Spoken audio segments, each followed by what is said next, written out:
আর এবার একটা ছবি দেখাই আপনাদেরকে। রাতের আকাশে দেখুন বিন্দু বিন্দু আলোর শাড়ি সরল রেখায় রয়েছে। একবার নজর দিয়ে দেখুন আকাশে বিন্দু বিন্দু এই আলোর শাড়িটা আসলে কি? সন্ধ্যের আকাশে গতকাল সন্ধ্যে এমনই আলোর রেখা দেখা যায়। কোথায়? বাংলাদেশের সীমান্তবর্তী উত্তর দিনাজপুর জেলার বিভিন্ন জায়গার আকাশের বুকে অদ্ভুত এই দৃশ্য।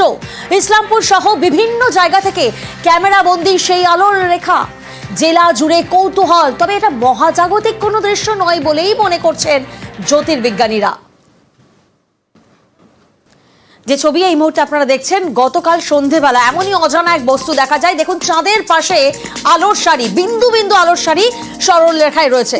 এটা কি কোনো মহাজাগতিক বিষয়? এটা কি প্রাকৃতিক কোনো বিষয়, নাকি স্টারলিংক স্যাটেলাইট? বিভিন্ন প্রশ্ন সামনে আসে।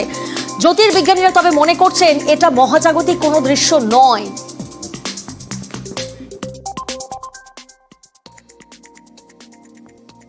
এটা দেখে কোনো মহাজাগতিক দৃশ্য বলে মনে হচ্ছে না। এটা দেখে কিছু আন্দাজ করা যাচ্ছে না। মহাজাগতিক যে কোনো ঘটনা নয় সেটা বলা যেতে পারে, কিন্তু এর বাইরে বলা খুব মুশকিল।